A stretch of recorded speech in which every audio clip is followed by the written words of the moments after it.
Oxygen absorbers. What are they? What do they do? What don't they do? What is the proper size for these different size containers? Or how many do you need? How do you know if they're still good when you put them in the containers? Which of these foods should you or should you not use oxygen absorbers with? Hello, my name is Les and I want to welcome you to the Chef Prepper channel.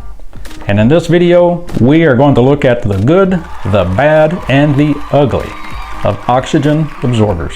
And at the end of the video, we will repackage some foods so you can see how easy or difficult it is to use the oxygen absorbers. What are oxygen absorbers? Some type of iron oxide powder. This one I've left out for several days. It is not any good. It came from these. They are still good. So I'm going to cut these open with a pair of scissors, let you see what's inside a good one and what happens to it after it's done its thing. The good one.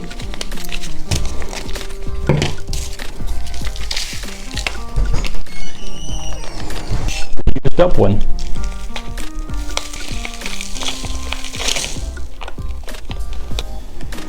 The good one, the used up one. It literally has pieces of rust in it. The good one, no clumps in it. The used up one,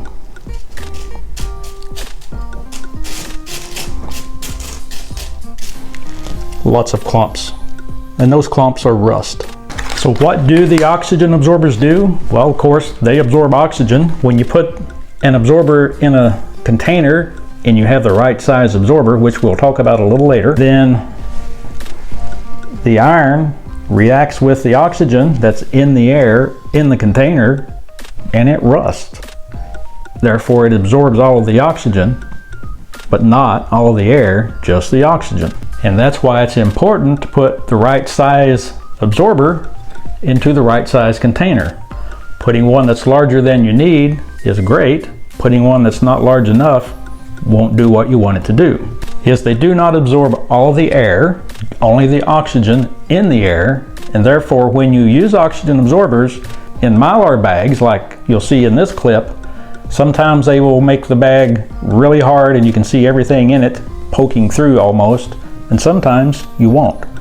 And nobody that I've heard, including me, knows why sometimes that happens and sometimes it doesn't. But the point is, it still gets the oxygen out. And I don't know if you noticed a little earlier, but this jug has just recently been washed out. It still has water in it. The oxygen absorbers will do nothing for the moisture or for the water. Therefore, before you could use this, it has to be very, very dry. And the last thing on our list of things they won't do, once the iron powder rusts, you can't unrust it. When they've done their job, they're done. In this video, I talked about the enemies of food storage. What enemies of food storage do they conquer? And what will you still have to conquer even though you use them? Well, they deal with the oxygen. They conquer that for you. And also, as a result of taking the oxygen out of the container, in the event that you should have some insect eggs in your grains, your rice, your whatever, and that is fairly common to have even though you don't see them at first, removing the oxygen will eliminate the issue or the problem with insects. So you conquer oxygen and insects with the oxygen absorbers. There are still some other enemies of food storage that you got to address, and when we repackage some foods, we'll talk about what those are. The oxygen absorbers come in different sizes and they are sized by cc or cubic centimeters. This one is 500 cc's. This one is 2000 cc's, 3000 cc's.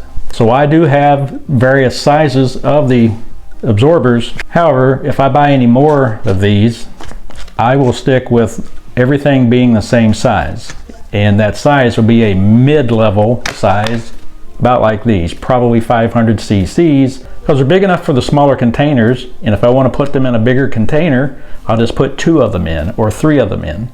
And I can assure you from past experience that dealing with just one size of oxygen absorber makes life a lot more simpler than dealing with what I have. I really just need one size, and then I'll determine how many of that size per container. Another reason for getting just one size is that none of them have the size of the oxygen absorber on the actual absorber. So maybe you have your food packed in a container, like this 5-gallon bucket.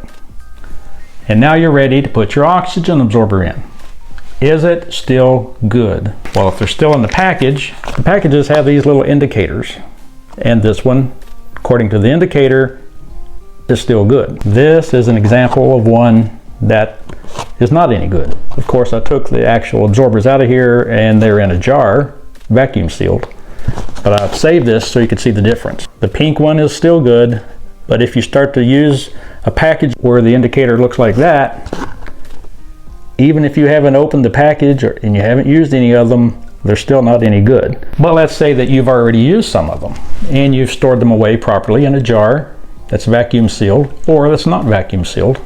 Once you put this many absorbers in a jar, they're going to suck the oxygen out of it. We'll talk about that more in a minute. But maybe you find out that the seal is broken, or maybe you broke it yourself a couple minutes ago but you can't remember. So how do you know if those are still good? So one way to know if one of these is good or bad, the good one is very flexible.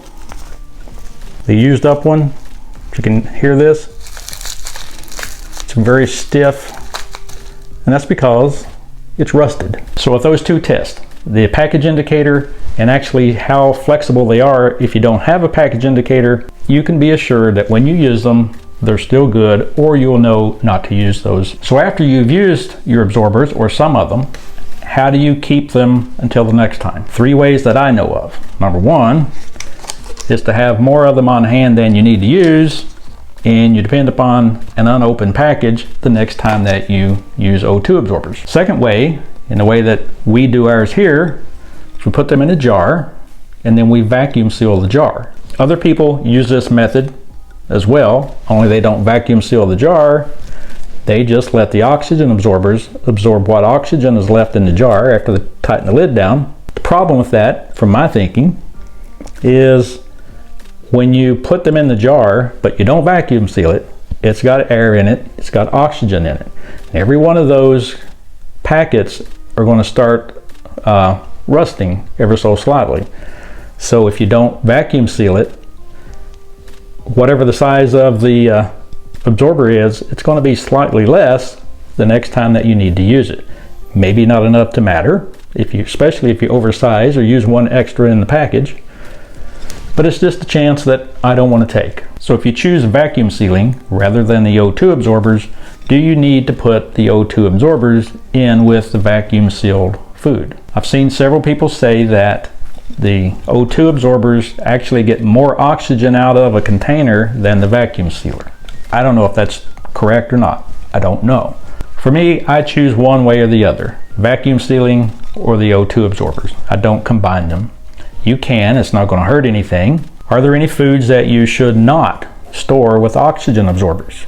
And if so, why not? Pinto beans and all other types of beans that are dry, they're A-OK for the oxygen absorbers. Rice, pasta, they're okay. Salt, while it's not a food, should not have O2 absorbers used with it. They're not going to hurt it as far as making it deteriorate. The O2 absorbers will cause the salt to clump. Same story with sugar and baking powder and baking soda. I don't have any experience of them clumping from such because I haven't stored them that way. Oats, they're fine with the O2 absorbers. These are homemade dehydrated apples. They should not be stored with oxygen absorbers. They probably should be stored with the desiccant packs, because even though they're dehydrated, they're not dry enough for the O2 absorbers. And speaking of dry enough, rule of O2 absorbers is that food should have no more than a 10% moisture level. But make sure if you have any doubts, look up what foods should or should not be stored with oxygen absorbers. And that would include raisins. Don't store them with O2 absorbers. Dehydrated dried fruits should not be stored with the O2 absorbers. The reason being, they still have moisture in them, and there is a possibility of perhaps molds, mildews, and even some folks mention botulism. Don't store this type of food with O2 absorbers or vacuum sealing. So just how difficult is it to use O2 absorbers? Let me show you. This is a 500cc absorber.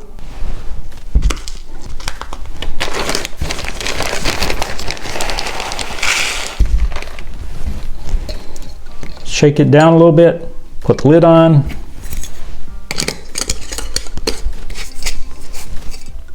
and it's done. There is a little bit more time and work if you use the Mylar bags. All right, this time we put a 5-pound bag of rice into this bag. And next is another oxygen absorber. Squeeze as much of the air out of it as I can. Make sure the seal overlaps. So this is our 5-gallon bucket in a 6-gallon Mylar bag. About 32 pounds of rice. Now the rice is about right here on the bucket and in the bag. So I don't want to deal with this much excess bag on it. So I'm going to trim the bag about 4 inches or so. All right, got our 2 absorbers in and seal.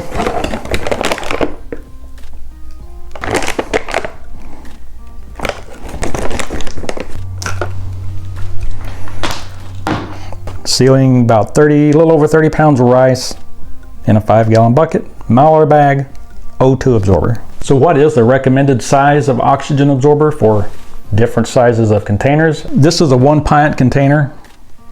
I don't have a half-pint container, but a half-pint container, the recommendation is 50 cc's. For the 16-ouncer, it is 100 cc's. For a quart jar, it's 200 cc's. For a 2-liter, which is roughly 2 of these, about 400 cc's. For a 1 gallon, I've seen recommendations of 300 up to 800 cc's. For a 5-gallon bucket with a Mylar bag, of course, 2,000 cc's, but I've seen some go up to recommending 3,000 cc's. And for the 1 gallon Mylar bags, again, the 800 cc range. So that's a lot of different sizes. So what I would suggest that you do, and what we're going to do from this point forward, after we've used the ones I've already showed you that we have, we're going to buy 500 cc sized oxygen absorbers. We'll put 1 in this, 1 in this size, 1 in this size, 2 in this size, 5 or 6 in this size, and 2 in this size. So now the enemies of food storage that we mentioned earlier: light, oxygen, insects, rodents, and moisture. So let's see how well our packages with the O2 absorbers take care of those enemies. 5-gallon bucket with the Mylar bag in it keeps out the light.